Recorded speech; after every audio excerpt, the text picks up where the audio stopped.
animarse a colaborar y a todas vosotras y vosotros por estar aquí. Así que la primera persona que va a tomar la palabra es Marta Rivera Ferre. Es Elena, muy bien. Pues hala, Elena, empieza tú.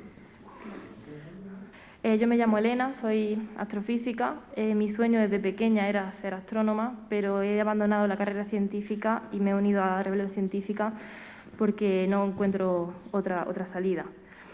Este movimiento, la rebelión científica, o Scientist Rebellion, como se llamó en Reino Unido, surgió en Reino Unido a finales de 2020 con tan solo 2 personas, cuando realizaron la primera acción directa no violenta que consistió en lanzar pinturas a la Royal Society de Londres, demandando que las instituciones científicas hagan caso al conocimiento científico que están produciendo y apoyen explícitamente la desobediencia civil no violenta. Tan solo 2 años después, durante esta semana, unas 800 científicas de todo el mundo vamos a realizar acciones de desobediencia civil no violenta. El objetivo de este movimiento es bien sencillo: que la comunidad científica actúe como si de verdad estuviésemos en una emergencia. Llevamos décadas escribiendo artículos y haciendo divulgación sobre la crisis climática, pero las emisiones de gases de efecto invernadero no paran de aumentar, como si no hubiésemos hecho nada en todo este tiempo. Tenemos que pasar a la acción y tenemos que unirnos a la resistencia civil que los movimientos climáticos ya están haciendo por todo el mundo. No podemos seguir escondiéndonos detrás de nuestras universidades o en nuestros despachos y conformarnos con ser los portadores de malas noticias y seguir teniendo la conciencia tranquila, porque el resto de la población nunca va a ser consciente de la gravedad de esta emergencia si nosotros mismos no actuamos como si estuviésemos en una emergencia. Imaginad esto: hay 2 personas en una casa y una de ellas le dice a la otra: esta casa está en llamas, el techo está a punto de colapsar y tenemos que salir de aquí lo antes posible si no queremos morir. Pero sigue leyendo su periódico matutino y vuelve a su taza de café. ¿Sería razonable que la otra persona creyese lo que está diciendo, ese aviso de emergencia? No lo sería. Este caso es igual.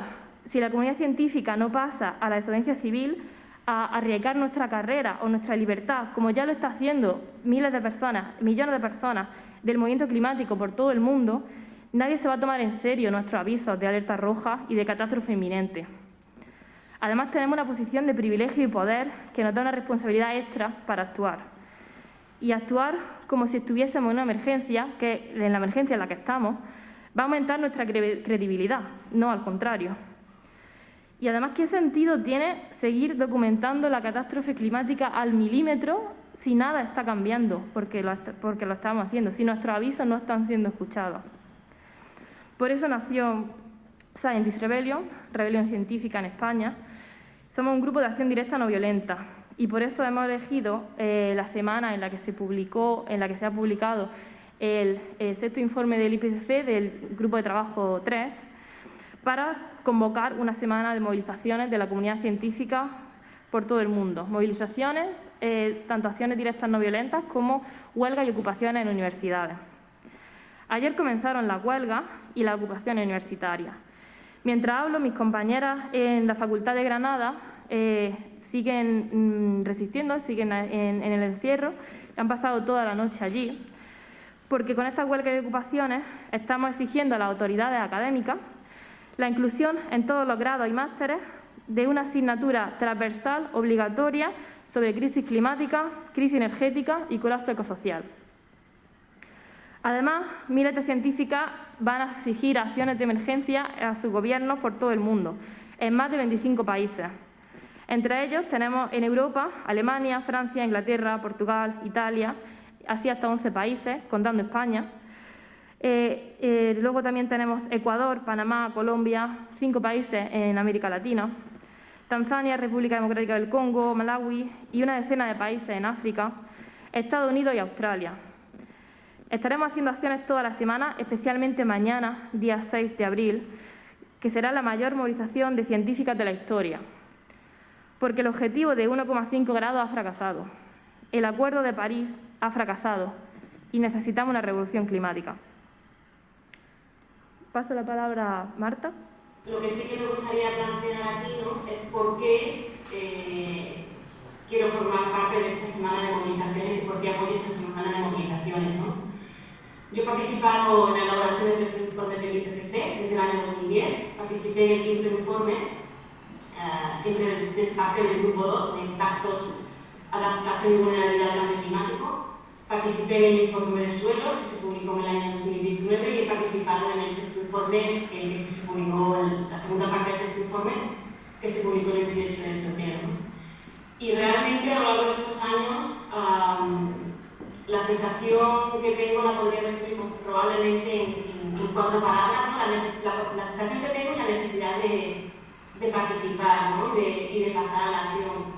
Por un lado es el cansancio de estar repitiendo durante ya 12 años prácticamente lo mismo, si bien es verdad que cada vez tenemos más evidencias científicas, venimos repitiendo prácticamente lo mismo durante décadas, ¿no? La necesidad de transformar, la necesidad de dar un cambio radical, un giro a lo que es el sistema socioeconómico que es el que nos está llevando a la senda en la que nos encontramos ahora, ¿no?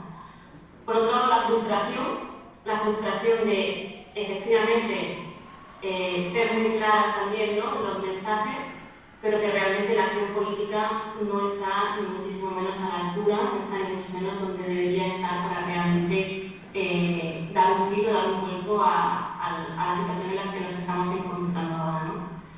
Luego hay otro tema, que casi diría que es miedo a la incertidumbre, ¿no? Miedo a lo que no sabemos que nos vamos a enfrentar. Casi siempre las proyecciones se han quedado cortas en estimar a lo que nos estamos encontrando. Los puntos de no retorno no sabemos dónde nos van a dirigir y realmente hay una sensación prácticamente que yo diría que de miedo, ¿no? Y luego hay otro tema que tiene que ver con el hecho de ser una ciudadana, una actitud, ¿no?, un tema moral, ético, de realmente, sabiendo lo que sabemos, no poder quedarnos con los brazos cruzados, ¿no? Realmente este cansancio, esta frustración y este miedo, pues obviamente al final con el tiempo se derivan en acción, ¿no? Y creo que es importante, a mí me gustaría de hecho rescatar, porque creo que en la presentación del informe de ayer, en la rueda de prensa del grupo 3 de ayer, el que tuvo un mensaje más claro fue claramente el secretario general de las Naciones Unidas, Antonio Guterres, y él señalaba, hablaba de desastre climático, hablaba de promesas rotas, ¿no?, a nivel político, hablaba de los intereses creados por los gobiernos y por algunas corporaciones, ¿no?, a nivel político, que son las que nos están conduciendo a este desastre. Y desde un punto de vista moral, como señalaba antes, me parece que es absolutamente inadmisible que por garantizar y por mantener el modo de vida de unos pocos estemos poniendo en peligro la vida en el planeta. Y digo la vida en mayúsculas. Entonces, en ese sentido, hay que ser responsables, ¿no?, como ciudadanas y realmente participar de estas acciones. Y también quiero destacar, ¿no?, entre las palabras que señalaba ayer el Antonio Guterres, el secretario general de las Naciones Unidas, él planteaba que algunos gobiernos y corporaciones literalmente estaban mintiendo, cuando realmente decían una cosa hacían otra. Me gustaría destacar aquí la situación que está ocurriendo en Tobago, ¿no?, en Namibia, donde realmente está habiendo exploraciones, ¿no?, de nuevas perforaciones para encontrar nuevos yacimientos de petróleo, justo cuando ayer se estaba publicando el informe del capítulo 3 del IPCC, indicando que esto es pasado. O sea, que seguir pensando en las combustibles fósiles es pasado, es historia. Y entonces, observar y ser testigo que sigue habiendo acciones por parte de algunos gobiernos que siguen planteando, ¿no?, una dinámica continuista en ese sentido, pues como decía, no puede ser otra cosa más que frustrante. Y luego también, destacando de las palabras que planteaba el propio Antonio Gutiérrez, que él indicaba que precisamente no son radicales las personas que estamos planteando o que plantean un cambio de rumbo, ¿no?, sino que son radicales los gobiernos y las corporaciones que siguen planteando mantener el status quo como lo seguimos estando ahora, ¿no? Entonces, en este sentido, me parece que es absolutamente imprescindible, como decía, apoyar y multiplicar los esfuerzos para que realmente haya este cambio de rumbo por todas las diferentes estratos de la sociedad. sociedad, incluido por supuesto la comunidad científica, ¿no?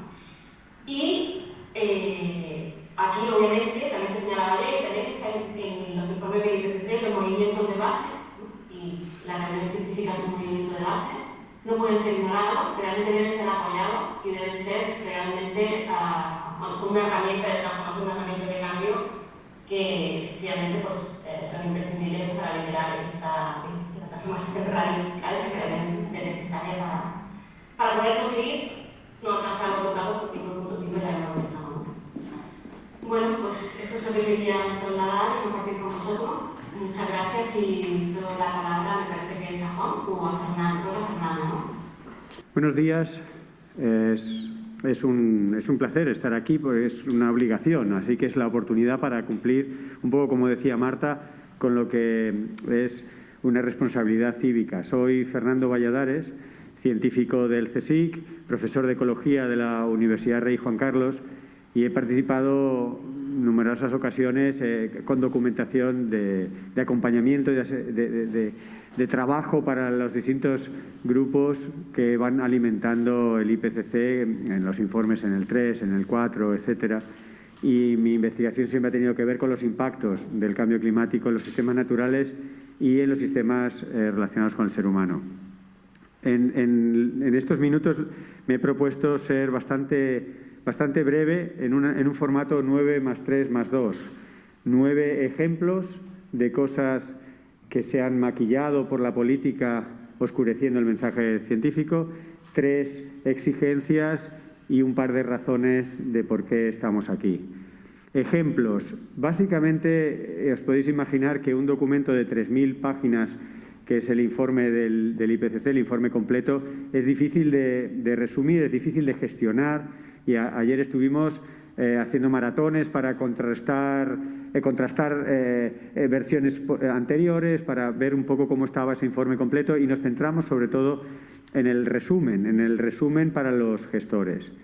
El resumen para los gestores, para los políticos, el Summary for Policymakers, tiene 60 páginas y es lo que la mayoría de la gente va a tener en su mano. Yo solo voy a dar unas pinceladas porque luego los demás compañeros ilustrarán más aspectos, porque eso es lo que más nos centró estos días. Voy a dar 9 pinceladas de cosas que, estando en el informe, han sido lavadas, han sido desdibujadas en el resumen, que es lo que tendrá en la mano mucha gente. Y son simplemente pinceladas. Las pinceladas os podéis imaginar, llevarnos muchas horas y no serían 9, serían 900. Pero para que veáis de qué hablamos. Pincelada 1. Abandono de los combustibles fósiles, comenzando por el carbón, con el cierre total de las centrales. Esto está en el informe y esto se ha caído del resumen. El pico de emisiones debe ser en el 2025. Está en el informe, se cayó del resumen. Abandono de la energía nuclear. Está en el informe, se cayó del resumen. Los costes de las renovables se han reducido mucho, lo cual facilita su implantación, pero solo con las renovables no dan las cuentas. Hay que reducir el consumo energético. Está en el informe, no está en el resumen. Promocionar sistemas naturales y antropogénicos de captura de CO2 que deben secuestrar el equivalente a lo emitido en la última década para no sobrepasar ese 1,5 grados. Las responsabilidades de la reducción, punto 6, en este ejemplo y en estas pinceladas que os estoy dando, las responsabilidades de la reducción de emisiones no se reparten por igual entre países y entre personas. Es la primera vez que de forma muy explícita y muy detallada las humanidades, las ciencias sociales, están recogidas en el informe. Y una de sus contribuciones más importantes es precisamente ponerle números a esta desigualdad y aportar datos que todos conocemos, como que el 1% de los que más han emitido 70 veces más que el 50% de los que han emitido menos. Hay que reducir no solo la producción, que siempre se ha puesto el énfasis en la producción, sino también en la demanda. Así que hay una exigencia de un cambio cultural y de comportamiento de la sociedad. Todo esto nos lleva en el punto 8, profunda transformación del sistema económico y detener el crecimiento global. El crecimiento que se ha tenido como un estimador de éxito es ahora mismo la principal amenaza. Y esto está en el informe completo, pero no está en el resumen. Y luego, como punto número 9, se cae en la tentación de de usar términos luminosos, términos muy bonitos que enmascaran la realidad. Y en este caso uno de los términos luminosos que enmascaran la realidad es el término de bioeconomía. Claro, no podían llamarle ecoeconomía, porque no podían seguir sumándole ecos a una economía que no es nada eco. Entonces la han llamado bioeconomía. No es un término nuevo, lleva ya varias décadas, pero igual que el desarrollo sostenible no es sostenible, o el crecimiento verde no es verde, o el tecnooptimismo no es optimista si uno lo analiza, o el ecomodernismo debió ser moderno en su día, pero de moderno no tiene nada, acuñar estos términos nos distrae del mensaje principal. 3 exigencias, ¿no? Hemos puesto 9 ejemplos, 3 exigencias. Desde la comunidad científica podemos exigir 3 cosas que todo el mundo podrá comprender y que el desafío está en cumplirlas. Conexiones, honestidad y sensatez. Esas son las 3 exigencias generales que reúnen un buen sentir de la comunidad científica. ¿Qué es esto de las conexiones? Ucrania, cambio climático. Manifestaciones de transportistas, precio de la gasolina, cambio climático. Trastornos mentales, suicidios, disminución de la esperanza de vida, cambio climático. Estas conexiones hay que hacerlas, las tenemos que hacer. Los individuos que leemos las noticias, los profesionales de la comunicación que las generan, los políticos responsables de que estas conexiones nos hagan reflexionar en el origen del problema que es el cambio climático. Segunda cuestión, honestidad. La honestidad la hemos visto, Antonio Guterres explícitamente en la presentación en directo ayer hablaba de mentiras. En el término que a mí más me gusta es hipocresía organizada. La hipocresía organizada aparece en el informe, se ha caído del resumen. La hipocresía organizada es una forma de gestionar sociedades complejas que no están de acuerdo en muchas cosas y hay que, de forma hipócrita, pretender que estamos de acuerdo. Bien, un grado, un punto, como la pimienta en una comida de hipocresía, puede ayudar a desatrancar un debate. Pero si nos pasamos, como nos estamos pasando de hipocresía, al final no resolvemos ni abordamos las cuestiones. No podemos seguir mintiendo ni aceptar mentiras de los gobiernos y de los políticos que nos representan. Así que la honestidad es totalmente imprescindible. Y un ejemplo de falta de honestidad lo tenemos, se han puesto el ejemplo de los países, voy a poner el ejemplo de entidades. Las entidades financieras, las 30 principales entidades financieras del mundo se pusieron de acuerdo para establecer una alianza de Net Zero. Glasgow Net Zero Alliance, la alianza para el cero carbono en Glasgow. De las 30 entidades que la propulsaron y lo pusieron, solo 11 tienen un plan medianamente trazable que va en la línea que ellos se propusieron. Y las 30 están activamente implicadas en detener cualquier acción a nivel nacional e internacional para mitigar el cambio climático. Eso es un ejemplo claro de hipocresía organizada. Para que el que no tenga claro el concepto, que mire la alianza que estas mismas entidades bancarias, sin que aparentemente nadie las haya forzado a hacerlo, dicen una cosa y hacen justo lo contrario. Y la tercera cuestión, la sensatez. Se nos ha olvidado la sensatez. La sociedad en general adolece de sensatez. Se habla de que las personas mayores tienen más sensatez, quizá porque tienen más tiempo y porque han visto más cosas, pero estamos en un momento en el que, por ejemplo, la desigualdad no es una cuestión ética. No es una cuestión de caridad por el pobrecito que está sufriendo el cambio climático. La desigualdad nos arrastra a todos. Una sociedad desigual es menos resiliente ante el cambio climático y ante cualquier emergencia. La desigualdad, por ejemplo, es una cuestión de sensatez. Hay que romper la desigualdad y hay que romper el que unas personas paguen más los impactos del cambio climático por una mera cuestión de sensatez, de funcionalidad del sistema socioeconómico. Y tenemos otro punto de sensatez. La tecnología que no existe no nos sirve. La tecnología que no está hoy no la podemos meter en nada, en nada. Los sueños son. La tecnología que viene, vendrá, ojalá venga, pero no se pueden hacer cuentos con la tecnología que no existe. Esto es sensatez. Esto no hace falta ser científico, pero quizás los científicos tengamos que hacer ese papel de poner sobre la mesa conexiones, sensatez y honestidad. Sin esas 3 cosas no vamos. Y finalmente, para acabar, 2 razones de por qué estamos aquí los científicos. Bueno, pediríamos valentía y unidad, porque sin valentía para afrontar cosas difíciles como las que estamos no vamos a estar a la altura del desafío. Unidad, porque si no nos ponemos medianamente de acuerdo, pues no vamos a poder estar a la escala global y la magnitud del problema. Pero los científicos hemos alimentado a muchos movimientos con nuestros datos. Por tanto, los científicos no podemos quedarnos en nuestros laboratorios siguiendo en esta producción de datos e informes.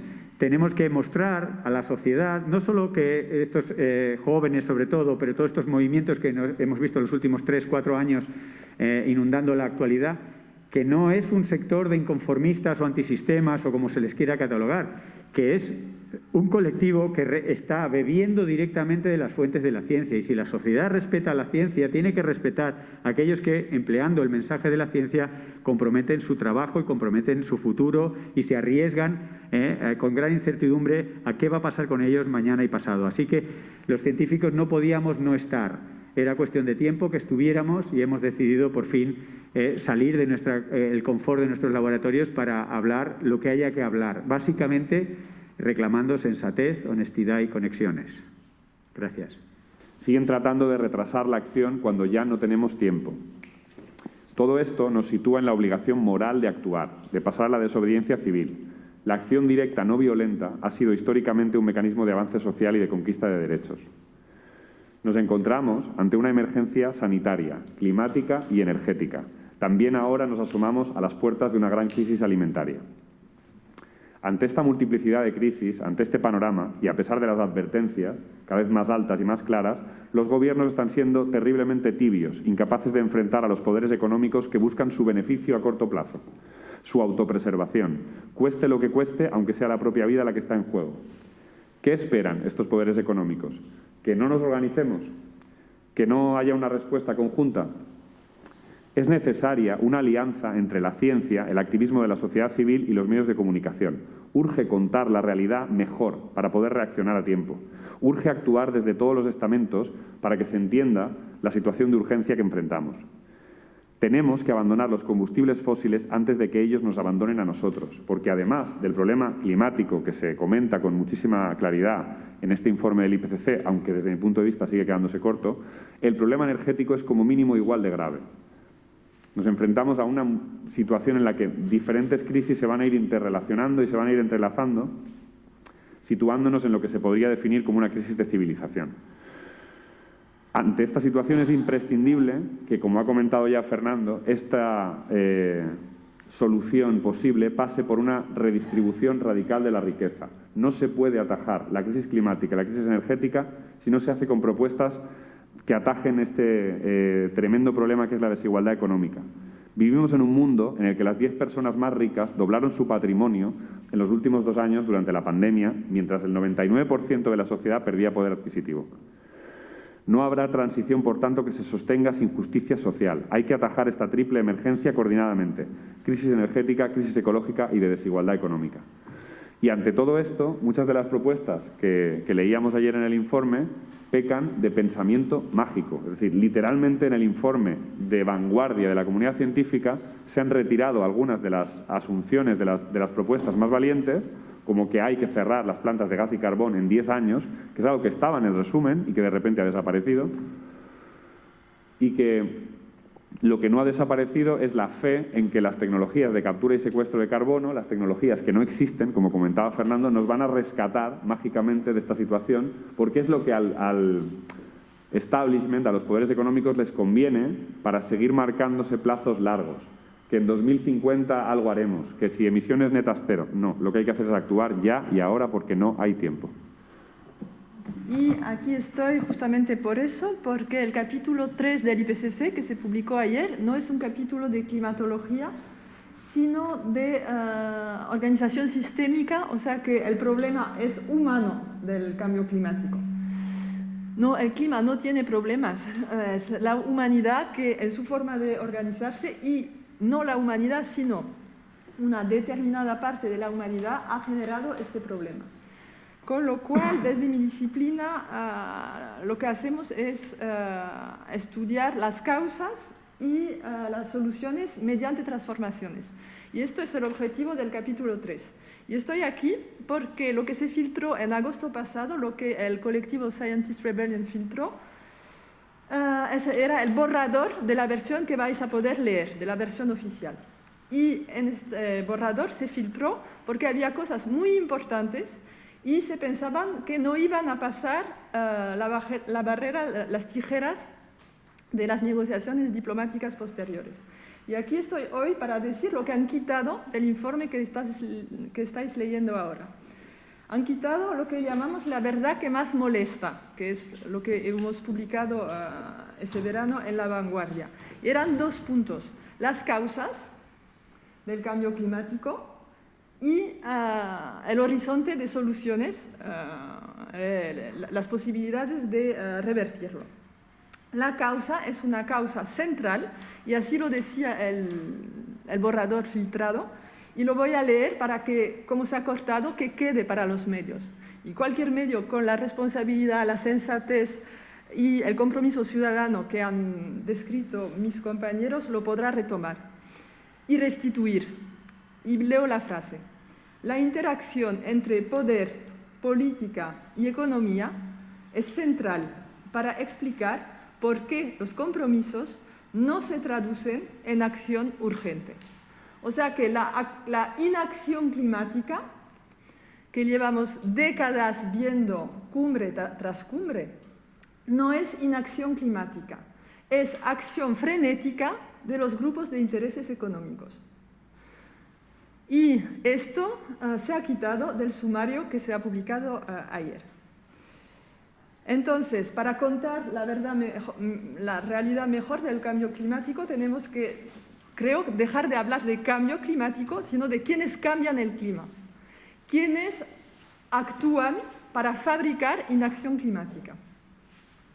Entonces, del informe actual se ha quitado los responsables y se ha quitado también, y es un escándalo de una magnitud que yo ni me lo podía imaginar y lo tuve que releer varias veces, se ha quitado la solución principal que promovía el borrador original, que era, lo cito, un Estado fuerte, nuevas instituciones políticas y democratizar la acción climática. Es decir, que el sistema social, para contrarrestar el poder de los lobbies, es que todos les estemos viendo y que todos podamos participar en la toma de decisión climática mediante mecanismos de participación ciudadana que no son nada utópicos, que tenemos en Europa ya previstos, ya regulados por el convenio de Aarhus, en América Latina por el Tratado de Escazú, etc. Entonces, la palabra central del borrador era la democratización de la acción climática. Y la palabra democracia ha desaparecido del informe actual. En el informe actual, lo podréis buscar todos para comprobarlo, le dais la palabra democracia al buscador o democratización, no está. Vamos a aceptar esto, vamos a aceptar que cuando se revisen las conclusiones de la ciencia y de las ciencias sociales se saque la palabra democracia. Creo que no, y que creo que esto justifica más que ampliamente la cuestión de la rebeldía y de la desobediencia civil. Yo quería saber este movimiento de rebelión científica, qué repercusión va a tener, digamos, a lo largo de la semana en distintos puntos de España. Si podéis hacernos un poco de calendario de agenda. Mañana se hace el acto principal de desobediencia civil, pero bueno, cómo se está gestionando esto y cuántos apoyos, digamos, tenéis en los distintos departamentos. Pues allá empezaron las huelgas y la ocupación universitaria. Se nos ha ido un poco de las manos porque al final se han ido apuntando muchísima gente a la huelga y no por el formulario que teníamos en la web. Entonces sabemos que un departamento entero en Barcelona se ha unido a la huelga y mucha gente repartida por toda España en distintos puntos. En Granada empezó la ocupación ayer y esta noche sí estuvieron allí y siguen todavía. Luego tenemos la semana de acciones, sobre todo centrada en Madrid, con el evento, la acción de desobediencia civil de mañana, que va a ser histórica, en la cual podemos llegar a más de 50 científicas rebelándose. Y bueno, no solo en España, en más de 25 países, en torno a unas 800 científicas van a poner en juego su libertad, van a arriesgarse a ser detenidas en esta movilización histórica.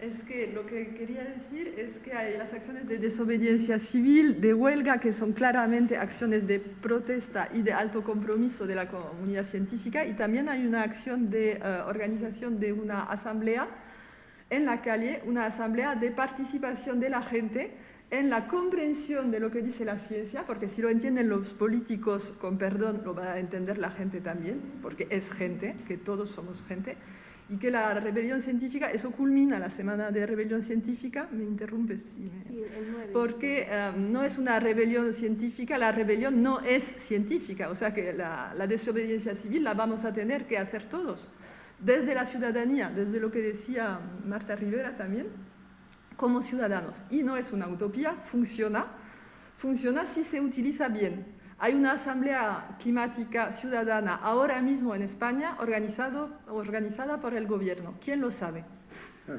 ¿Qué va a hacer esta asamblea climática? Nada. O sea que nosotros montamos una asamblea climática en la calle para demostrar que la participación ciudadana sí funciona y que cuando la toma de decisión no está secuestrada por los lobbies, ningún pueblo del mundo toma decisiones que van en contra de su propia vida.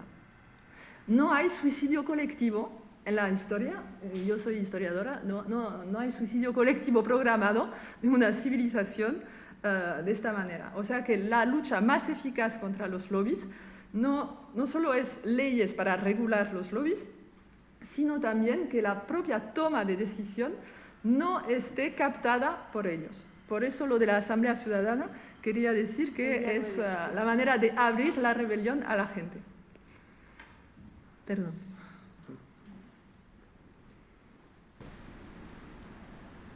Supongo que uno de los objetivos fundamentales vuestros será eso, el conectar lo que es la ciencia con el ciudadano para que entiendan de primera mano que esos mensajes que se oyen de vez en cuando por la tele, por la radio y pasan así fugaces, pues que tienen un soporte científico muy potente, que eso está más que demostrado y que todos juntos, digamos, desde la ciudadanía es la única manera de presionar a los políticos para que puedan tomar decisiones que vayan en otro sentido, ¿no? Valientes. Sí, y además cambiar el chip, porque no solo presionar a los gobiernos para que tomen decisiones, lo que demuestra la participación ciudadana es que la democracia representativa, los políticos electos, pueden perfectamente gobernar en una forma mixta de cogobernanza ciudadana con la gente. Se ha hecho en Irlanda para aprobar la ley del aborto, pues se formó una asamblea ciudadana y se informó sobre los problemas sociales de la ley del aborto y decidió cambiar y reformar la ley del aborto. Las asambleas ciudadanas climáticas son el instrumento más privilegiado, eso lo decía el IPCC, no es un punto de vista militante. Cuando habla de democratizar la acción climática, habla de esto, que la toma de decisión no sea solo de una oligarquía, porque es la palabra, oligarquía política o económica. Yo quería matizar o aportar a lo que está diciendo Agnès, que cuando hablemos de ciencia hay dos cosas a tener en cuenta. Por un lado, como ya se ha abierto en el propio IPCC, la ciencia no solo es matemáticas. La ciencia incluye la historia, la antropología, la psicología, la sociología y tampoco solo la economía. Y hay que abrir ese espectro, que muchas veces uno cuando habla o piensa en la ciencia climática, piensa en la física, en los modelos físicos del clima, y el cambio climático implica a prácticamente todos los ámbitos científicos, como ya se está reflejando en el propio IPCC y como todos tenemos que tener presente. De alguna manera, prácticamente cualquier actividad científico-técnica, cualquier actividad está implicada en el cambio climático y debe contribuir con conocimiento y, por otro lado, nutrir a la sociedad con ese tipo de conocimiento que no es solo la temperatura, la presión, la humedad relativa y la velocidad de las corrientes. Eso es una cuestión. Y otra cuestión tan o más importante, que a los científicos lo que nos estimula no es tanto que tengamos las soluciones perfectas y resueltas, que esas no las tenemos, porque buena parte de la solución es una solución social, es una solución de la civilización, de la humanidad, sino lo que nos ilusiona en esta rebelión es transmitir el pensamiento crítico intrínseco a la ciencia, la manera de abordar problemas complejos que la ciencia lleva milenios desarrollando, que puede ser útil. Yo creo que es hoy por hoy una herramienta casi la única que podemos emplear de forma objetiva. Y en esa herramienta uno de los criterios es honestidad, si lo queréis llamar así. Los científicos decimos cómo alcanzamos las conclusiones en el material y métodos. Tenemos unos procedimientos muy transparentes que a lo mejor están equivocados y se pueden cambiar precisamente porque contamos cómo se hace. El método científico y la aproximación crítica de la ciencia es una herramienta muy poderosa que no solo la ejercemos los científicos, la tienen que ejercer las madres, los padres, los profesores, los taxistas, las agricultoras. Todo ciudadano, toda persona tiene que ir entrando en ese pensamiento más ilustrado, que no tiene que partir. En la era de Google no hace falta tanto conocimiento, porque uno le da a la tecla a Google y busca esa palabra o ese dato que no conoce, pero tiene que tener la estructura mental, el pensamiento crítico de la ciencia para buscar en Google, para informarse, para aliarse, para establecer acuerdos, para apoyar o no a un determinado grupo o opción política. Y ese pensamiento ilustrado, crítico, con una pincelada importante de la ciencia, no solo es patrimonio de los científicos. Los científicos podemos dar talleres, inspirar, escribir, hacer películas, asesorar en el guión, pero es la sociedad la que tiene que ir rápidamente incorporando, y esto se aplica al cambio climático como seguramente a muchos otros desafíos, entre los cuales están pues conflictos y tensiones en todo el planeta. Este es el espíritu realmente que en el fondo nos motiva a muchos científicos a salir de nuestro laboratorio, no tanto a explicar cuánto va a subir la temperatura, sino cómo analizar los pros y los contras de las medidas para evitar que suba la temperatura. Y añadir que no solo salir para hacer divulgación, para explicar, tenemos que predicar con el ejemplo, ser el ejemplo para el resto de la población de desobediencia civil y de arriesgarnos a nuestra libertad o a perder nuestras carreras porque la historia nos dice que la forma de hacer un cambio sistémico tan grande como el que necesitamos y en los tiempos que lo necesitamos hacer es una revolución, es una rebelión climática, es pasar a la desobediencia civil, hacer ciertas acciones, desobedecer leyes injustas que den lugar a una rebelión. Pero si nosotras mismas no nos estamos arriesgando a desobedecer esas leyes, no estamos predicando con el ejemplo, no podemos esperar, no podemos pedirle a la ciudadanía que lo haga. Así que tenemos que ser el ejemplo y ser la punta de lanza de los movimientos climáticos, sumarnos a la resistencia civil por todo el mundo. Sobre la rebelión, digamos, científica del manifiesto, que habéis hablado un poco, varias cuestiones. Una, aquí estáis representando a científicos y científicas, pero hay más, no sé si podéis dar más nombres, podéis dar un número de las científicas y científicos que se están sumando. También, si podéis comentar aspectos más, digamos, de actuaciones directas que van a pasar ahora y a partir de ahora, que va a tener esto una continuidad ante esa sensación que habéis expresado de frustración, de saber que hay que hacer algo más, que no basta con las investigaciones científicas, sino que hay que ir más allá. Si podéis hablar un poco más de esto o qué dice el manifiesto al respecto. Y también habéis dicho que hay casos en que salís del confort de los laboratorios, que salís, incluso que se abandonan carreras científicas temporalmente, supongo, para dedicarse al activismo climático en esta situación de emergencia, de extinción de la vida a nivel global. Y respecto, por ejemplo, de cosas que pasan en las universidades y en los laboratorios de investigación, también las empresas que están pagando cátedras, grandes empresas que figuran entre las más contaminantes, entre las que emiten más gases de efecto invernadero. Este tipo de debate, ¿cómo está calando entre los científicos y las científicas que estáis en la rebelión científica? También os vais a dirigir digamos, a las instituciones, a las autoridades que están detrás de estas cátedras, de las autoridades académicas, a las mismas empresas. No sé, todos estos aspectos son muchos, pero a ver los más destacados y que tengan que ver con el manifiesto. Sí, son muchos. Te agradezco la pregunta. En la ciencia está la capacidad de síntesis también, así que voy a intentar sintetizar. Lo del manifiesto es muy importante porque, como lo hemos dicho, desobedecemos y también organizamos asambleas ciudadanas. O sea que hemos hecho un manifiesto que se ha publicado en El País la semana que viene y que se va a republicar de otra forma o ya veremos, porque queremos abrir nuestra declaración, ¿no?, de desobediencia al resto de la ciudadanía. De momento lo han firmado más de 1000 personas y publicaremos firmas.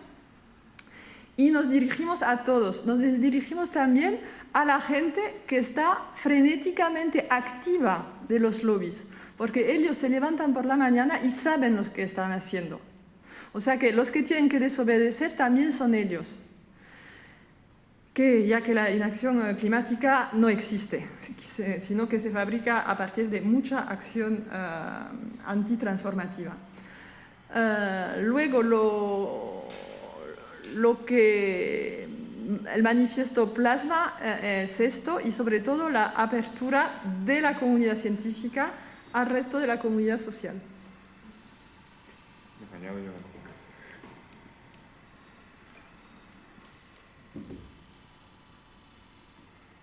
Una cosa que el manifiesto enfatiza es la falta de tiempo para actuar. Es decir, lo que Elena comenta es clave porque esto es el principio, no es el final del camino, no es que mañana se haga una acción y nos vamos a casa. Esto es, igual que por ejemplo para el movimiento feminista existieron las sufragistas, igual para el movimiento climático es vital que exista una línea de vanguardia, de acción directa no violenta, para ejemplificar la urgencia, para ponerle cuerpo a esa urgencia de tal manera que sea más fácilmente comprensible para la gente que igual no tiene acceso a toda la información. Y entonces hay que usar las 3 vías. Hay que usar la vía de los manifiestos, de los medios de comunicación, hay que usar la vía de la desobediencia civil y a la vez hay que usar la organización ciudadana, participativa, a través de asambleas y a través de movimientos sociales que plasmen esa necesidad y que le den las propuestas necesarias, ¿no? De todas formas, lo que está en juego es un planeta sin nosotros. Así de claro, o sea que no es más que el voto a las mujeres, o sea que es un planeta, exacto, sí. Es un planeta sin nosotros. Estamos en la posición de los científicos de No mires arriba, la película esa de Netflix que atrasó antes de la guerra de Ucrania. O sea que está, y sobre todo Elena, que es astrofísica, como la protagonista principal de la película. Venimos salvo que inventamos otro final a la película de Netflix, porque los científicos de Netflix iban a la tele y a la Casa Blanca y no les funcionaba. Bueno, a la tele sí para enrollarse, pero si no, no. Y lo que inventamos nosotros es otro final, una comunidad que actúa políticamente de manera grupal, que se moviliza con el resto de la sociedad. Eso es lo que intentamos inventar otro final a un planeta que va a estar sin nosotros. Y lo digo porque acabo de ver que Netflix ha pedido a las científicas del IPCC, a Valérie Delmont-Masson, inventar otro final para la peli. O sea que es un tema que también permite ver, porque la peli es sobre 2 científicos, y permite ver el drama de la palabra científica que no se escucha. Y sobre todo, el poder de los lobbies, porque ¿quién es el responsable de que colisione el cometa en la película? La compañía Bush Life, que tutela el poder político. Así que un planeta sin nosotros, si resumimos la rueda de prensa, es la rebelión contra esto, ¿no? Sí. Bueno, sé que lo habéis comentado más o menos, pero a mí lo que más me interesa es que la gente que estaba deseando que alguien abanderara esto, no me gusta el lenguaje médico, pero habéis dado el pistoletazo de salida y ha sido de parte de la ciencia. Detrás tienen que ir los lobbies y detrás tienen que ir los políticos, pero desde el principio tenemos que estar la ciudadanía.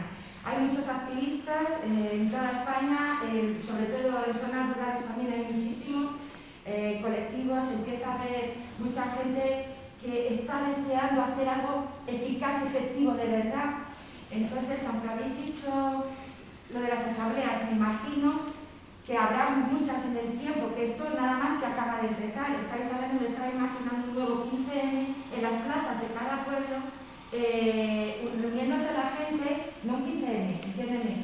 sino la gente de pueblo y de ciudad parándose a ver por dónde se pueden hacer. Pero siempre a mí lo que me están pidiendo es ¿y qué hago exactamente? ¿Qué puede hacer la ciudadanía? Imagino que lo habéis fantaseado porque os habéis metido en esta gran aventura. ¿Qué puede ir empezando a hacer la gente de todos los sectores desde ya, desde este momento? Porque a mí me piden luego, sí, lo quiero hacer, pero ¿qué hago? ¿Qué hago? Pregunta difícil. Lo que sí que es verdad es que hay asambleas regionales. O sea, que existen también ya proyectos de asambleas ciudadanas que están aplicándose en Baleares, que están empezando también ahora en Cataluña. Hay que pelear desde los colectivos de la sociedad civil para que esto se pueda hacer de una manera que es muy lógica. Es decir, a medida que vamos a ir desglobalizándonos, es decir, a medida que la sociedad se va a descomplejizar porque la energía neta disponible va a ser menor y porque el cambio climático va a ir cada vez agravándose más, la toma de decisiones políticas también se tiene que relocalizarse, ¿no? Igual que se va a relocalizar algunos procesos productivos y tenemos que tener circuitos de alimentación más próximos, también tenemos que tener una toma de decisiones política más asentada en el territorio. La que yo entiendo bien, la resumo en 3 palabras: sensatez, honestidad y conexiones. Y esto, cuando uno esté sentado en su sillón, que me dice, ¿qué puedo hacer? Claro, uno puede ir y ver la lista de acciones sostenibles, ver cuáles de sus actividades son más intensivas en carbono e intentar reducirlas. Bien, estas son tareas que creo que más o menos en el subconsciente de todos pueden estar. Pero yo creo que es más importante todavía que trabajemos en establecer conexiones, conexiones no solo entre lo que pasa y las noticias, que era una de las conexiones, pero por ejemplo conexiones entre quién es responsable de lo que pasa. Y conexiones también entre cómo es posible que baje la gasolina si lo que hay que hacer es no usar gasolina. Esa es una conexión que tiene que hacer la gente, no se la tiene que dar dada a la gente los políticos. No rechina a nadie que en un momento en el que no hay que usar gasolina te lo pongan más fácil. Eso es una conexión que tenemos que hacer. La honestidad es entender que mi forma de vida, como la de todos mis compañeros, como la de mi familia, como la de mis amigos, como la de los propios políticos, como la de todos, no es sostenible. Y esa honestidad empieza cuando te levantas por las mañanas y te miras en un espejo y dices, ¿cuántas de las cosas que yo hago no están bien hechas? ¿Y cómo podría yo hacerlas mejor? Entonces, tampoco que la gente vaya esperando una lista. La lista te la tienes que hacer tú al lavarte los dientes por la mañana. No es tan difícil, pero requiere un rato de establecer esas conexiones, de ser honesto y finalmente de aplicar la sensatez. Se nos olvida la sensatez. Yo pongo muchas veces la imagen de esa señora mayor, esa abuela, que ya ha pasado todo y está sentada en la puerta de su casa, tejiendo muy reflexivamente sobre lo que están haciendo sus nietos. Esa actitud tan reflexiva que a nosotros nos transmite sensatez, la tenemos que rescatar por el bien de todos. ¿Y eso qué significa? Que esa señora, mientras hace su punto, mientras mira el paisaje, mientras piensa qué va a hacer en ese día, tiene esa calma para establecer conexiones y para ser honesta. Y eso lo estamos perdiendo. Y tenemos que dar marcha atrás rápidamente para decir, no es posible esto no es sensato, y lo que no sea sensato no lo hagamos, porque nos estamos quedando sin tiempo para seguir haciendo cosas sensatas. Nos quedamos sin tiempo para que haya una actividad de esquí cubierto en el centro de la Comunidad de Madrid, a 600 metros de altitud. Eso tiene una energía tremenda, no hace falta ser muy listo. Uno de repente dice, he llevado a mis sobrinos a esquiar en cielo cubierto. ¿Cómo es eso? El agua y la energía esa es la sensatez que una persona tranquila puede desarrollar, y eso lo estaríamos viendo. ¿Qué le voy a pedir yo a la gente? ¿Que deje de viajar en el fin de semana? No, lo que le voy a decir es que piense por sí misma cuánto CO2 hay implicado en ese viaje y si es realmente imprescindible y si puede ser feliz haciendo otras cosas. Pero yo no le voy a decir nada. Creo que esa sensatez tiene que venir de la reflexión y de una actitud muy diferente a la que estamos haciendo. Y vamos a dejar la palabra a Marta. Que tiene que ver con el tema de la gobernanza, ¿no? Y la gobernanza policéntrica, que de hecho es un término, ¿no?, que utilizaba el Nostro, que ya sabéis que es el premio Nobel de Economía, la primera mujer premio Nobel de Economía. Creo que de hecho hasta ahora es la única, no sé si me lo otra, pero me parece que no. Y que se rescata, de hecho, ¿no?, los informes de IPCC, la necesidad de esa gobernanza policéntrica, que básicamente lo que hace es acercar acercar las decisiones a la ciudadanía en una coordinación con los diferentes estratos o niveles de gobernanza desde lo local hasta lo global, ¿no? Entendiendo que el cambio climático, las decisiones, los impactos se ponen a nivel local, que a nivel local también se pueden desarrollar estrategias de mitigación, ¿no? Y de hecho las ciudades están poniendo las pilas, ¿no? En ese sentido, de una forma muchísimo más fuerte que muchos gobiernos nacionales y que el nivel, digamos, ¿no? Que sería presentado a nivel internacional en el marco de las COP, pero que hace falta obviamente también acuerdos y estrategias a nivel global para poder hacer frente pues, al monstruo que nos enfrentamos, ¿no? Que es el cambio climático. Y también quería rescatar otro elemento que lo ha comentado antes Germán, pero que me parece también muy importante y que tiene que ver con el hecho de que el cambio climático es social. Es que cuando él decía que el cambio climático, ¿no? Pensamos en la parte física y demás, ¿no? Y es que los científicos y las científicas obviamente analizan en qué consiste el cambio climático, pero es un fenómeno absolutamente creado por la humanidad y por tanto es un fenómeno social, por la humanidad, por un modelo socioeconómico específico y por tanto es social. Los impactos son sociales y cuando digo que son sociales no quiero decir que no impacte la naturaleza, obviamente impacta también a otros seres vivos, impacta, ya sabemos que estamos, ¿no? ya señalaba en el informe 2, la pérdida, ¿no? de primer mamífero que claramente se atribuye al cambio climático en Australia, pero que sabemos que tenemos millones, arriba un millón de especies en riesgo de extinción y que por tanto la desaparición de ecosistemas y demás, pero es que la vida de la especie humana en el planeta depende de la salud de los ecosistemas. Es decir, que el impacto, al final, cuando desaparecen también estos ecosistemas, nos afecta a nosotras, ¿no? Y creo que esto es importantísimo tenerlo en mente. Es que el cambio climático es un tema absolutamente social. No es... Luego podemos ver si sube 1.5, si sube 2 para los mecanismos de desarrollo, etcétera, etcétera. Pero al final, el tema es social. Y yo creo que eso es importantísimo tenerlo en cuenta porque se nos olvida y está en nuestra mano realmente abordar la problemática y generar las soluciones, ¿no? Y luego quería proponer, ya que estamos, sí que me parece que la actitud individual obviamente es importante, ¿no? Y un poco lo que señalaba antes Fernando, por supuesto, la sensatez y demás, pero es muy limitada. Todos los estudios desde el ámbito de la ciencia política muestran que el cambio de actitud individual es muy difícil de conseguir, incluso con gente que está informada. Yo solo he trabajado para mi ámbito de trabajo, que fundamentalmente son sistemas alimentarios, donde en relación con el cambio climático lo que se plantea, por ejemplo, es una reducción en el consumo de carne, ¿no? Con consumo de alimentos de origen de proteína animal, ¿no? Y el cambio individual es muy complicado que la gente sepa qué está ocurriendo. O sea, realmente hace falta la acción política de los mecanismos impositivos, en el marco de impuestos, en el marco de subvenciones a la gente que lo hace bien, etcétera, etcétera, para realmente favorecer ese cambio de actitud. Es que si no, claro, lo que también es muy importante es la educación y la información de por qué se hacen determinadas cosas, ¿no? Es decir, no es simplemente implementar medidas políticas, sino que la gente sepa por qué se están haciendo estas medidas políticas, porque si no al final es obvio que la sociedad desinformada rechaza los cambios y otra cosa porque puede impactar al bienestar percibido que tenemos ahora, que básicamente es sobre todo bienestar material, ¿no? O basada en la acumulación material. Pero yo creo que es muy importante cuando hablamos de cambios, bueno, eso lo creía yo, es que la evidencia de la ciencia política lo que nos dice es que la acción ha de ser política.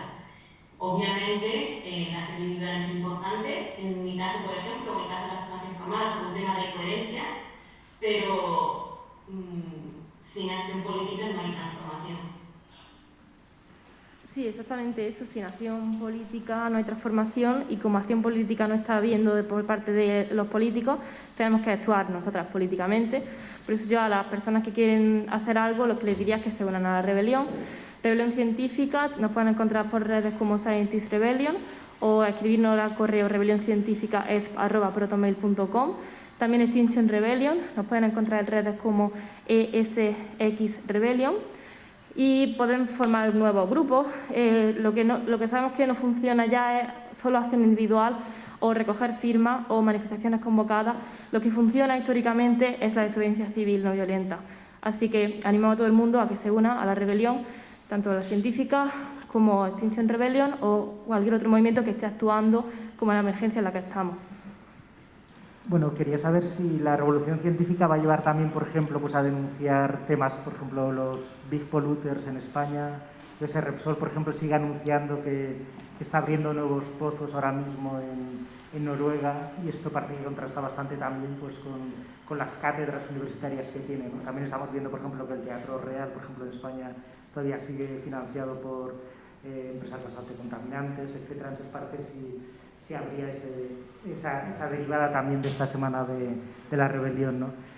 Y por otra parte también me preocupa mucho que en el informe se recogen datos solo hasta 2019. Sabemos que en 2020 fue la COVID-19, 2021 subieron ya las emisiones un 6% y en 2022 se espera que suban un 14% más. Entonces, bueno, sobre todo con la guerra, etcétera. Entonces, ¿esto qué consecuencias puede tener respecto al informe científico que estamos viendo, que de alguna forma ya estaría desfasado, ¿no? Y esto sí, muy relacionado con la crisis alimentaria, que también ha señalado, ¿no? Y también con las propias crisis de combustibles fósiles, energía, etcétera, ¿no?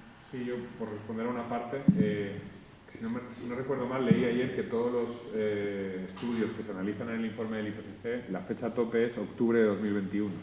Y desde octubre de 2021 hasta ahora hemos visto una guerra, hemos visto un aumento brutal de los precios de la energía. Es decir, a medida que la crisis sistémica se va acelerando, nuestra capacidad de reacción es más corta, y esto es un poco lo que nos impele a lo que comentaba un poco Elena, ¿no? Es decir, hay una frase que se ha eliminado del resumen del informe del IPCC que literalmente decía que los cambios incrementales o graduales no sirven. Y esa frase se ha eliminado precisamente del resumen, no del informe total, porque achaca ya la responsabilidad más allá de lo individual. Porque al final hay una anécdota que yo creo que ilustra muy bien todo esto. British Petroleum, la petrolera británica, fue la que difundió el concepto de huella de carbono personal, porque si nos estamos peleando entre nosotros y nosotras de a ver quién contamina más o menos, así pues es más fácil que ellas, las grandes compañías, los big polluters, que decía Fernando, pues salgan indemnes de esta situación, ¿no? Entonces, por supuesto que hay que apostar por el cambio individual porque es útil, porque sirve como ejemplo, pero sabiendo que es absolutamente insuficiente y que el cambio más importante es el cambio socioeconómico, colectivo, de modelo, porque si no, no hay otra opción. Sí, hablando de responsabilidad, una cosa, no tenemos todos la misma responsabilidad. Totalmente. Yo no tengo la misma responsabilidad que una empresa minera. O sea que la organización social, el factor social, se tiene que organizar para integrar círculos de toma de decisión, y tenemos derecho a ello. O sea que un tratado europeo que obliga a los gobiernos a fomentar la participación ciudadana en materia climática. Y eso no existe. No existe. Tenemos una asamblea fake, una bla bla asamblea, pero no tenemos la posibilidad desde la comunidad de participar, de ser responsables de la enorme responsabilidad de destrucción del medio ambiente que tienen otros en la misma comunidad. Y la cuestión de responsabilidades diferenciadas es algo que los medios tienen que transmitir muchísimo. O sea que la quinta parte de los españoles que viven en la pobreza no tiene la misma responsabilidad climática que el 1% que vive en la más extrema y contaminante riqueza y manera de consumir. O sea que responsabilidades diferenciadas a la hora de pensar la acción social y el qué podemos hacer. El qué podemos hacer es saber que no tenemos todos la misma responsabilidad. O sea, no podemos pretender que una empresa que es sucia, porque se pinte momentáneamente de verde o porque haga una cátedra o porque haga una actividad medianamente verde, pues que lo sea. Creo que eso también es una cuestión de todos y todas, que seamos capaces de desnudar estas cuestiones. Ahí es donde tenemos que ir aumentando nuestro nivel de exigencia y tener una tolerancia cero ¿no? Del mismo modo que en los paneles se va buscando una paridad de hombres y mujeres y ya muy poca gente admite estar en un panel en el que solo haya hombres, pues uno tendría que empezar a establecer ese tipo de limitaciones, es decir, yo no admito que esta compañía, después de su último comportamiento, entre las que tengan derechos a subvenciones, o yo no me voy a sentar en esto, o una universidad no puede admitir una cátedra de una universidad porque su comportamiento ambiental en el último año, no hace falta retrocederse, esto cambia tan rápido que con ver el último 6 meses, el último año, ¿no? Pues si el comportamiento ambiental no es un mínimo, no admitirlo, que sean ya personas, entidades no admisibles. Y esto forma parte de un círculo que tiene que ser alimentado por todos y todas, cada uno en su escala. A nivel de consumidor, lo hemos hablado muchas veces. Es verdad lo que se dice de que la acción individual tiene unos límites muy importantes. Hablaba el otro día, había un informe que cuantificaba si todos los seres humanos del planeta a título individual modificaran su comportamiento, podríamos llegar a abordar del orden de un 23% de las emisiones totales. Es bastante, pero también queda mucho recorrido que queda en la mano de pues, las grandes instituciones y de otras escalas de acción para reducir emisiones. Pero no hay que perder de vista esa acción individual, porque aunque tenga un peso pequeño en el balance total, puede ser importante para empoderar decisiones, para apoyar o no apoyar cuestiones que en cascada puedan tener efecto. ¿Por qué tienen tanto interés determinadas empresas en pintarse de verde? Para no entrar en colisión. Si nosotros desvestimos ese verde, si desvestimos esa falta de coherencia ambiental de esas empresas, pues esa estrategia no les funciona y las dejamos descubiertas. En ese ejercicio de honestidad que la propia empresa no está haciendo, la forzamos nosotros. Tenemos que ir forzando situaciones que son incómodas, situaciones que pueden ser un poco violentas incluso, porque resulta que esta persona o institución que nos viene a traer un dinero, que nos financia no sé qué, que nos viene muy bien para las fiestas del pueblo o que nos viene estupendamente para determinada actividad, resulta que esta empresa no es bienvenida y no deberíamos aceptar ni un euro. Esto significa que nos quedamos sin actividad, que nos quedamos sin fiestas, que nos quedamos sin concierto, que nos quedamos sin cátedra y que nos quedamos de un montón de cosas. Porque es verdad que estos big polluters, como quien habla de tantas otras empresas, tienen un poder de seducción por la gran cantidad de dinero que pueden mover y para ellos no representa apenas nada y les permite continuar un año más, 6 meses más o 6 años más con sus actividades. Y ahí es donde tenemos que ir subiendo los estándares de exigencia y de tolerancia cada vez más estrecha ante estas medidas que intentan tapar y pretender que el rey va vestido cuando va desnudo. Muchas gracias. Gracias a vosotras todas. Voy a dejar la palabra para una frase final a Elena de la Rebelión Científica. Mañana vamos a hacer historia. Cientos de científicos realizarán acciones en más de 25 países. Solo en España, más de 50 personas de la comunidad científica harán una acción aquí en Madrid y se arriesgarán a ser detenidas y a cargos legales. Durante toda esta semana también va a haber pequeñas acciones espontáneas y yo ahora mismo voy a hacer una acción directa no violenta fuera de este edificio, a unos 5 minutos de aquí. He dejado mi trabajo y así me sumo a compañeros que también están abandonando sus carreras y haciendo acciones siempre que pueden, en la medida de sus capacidades. El ambientólogo Kyle Toffer en Alemania ha hecho estos días 4 acciones seguidas. Lo hago en solidaridad con mis compañeras de Granada, que siguen encerradas en la universidad. También en solidaridad con las activistas del sur global, que están muriendo por defender a la Tierra. Aquí no nos matan, por tanto tenemos una mayor responsabilidad de actuar. Si alguien me quiere acompañar, puede seguir a María Elisa, que se encuentran allí.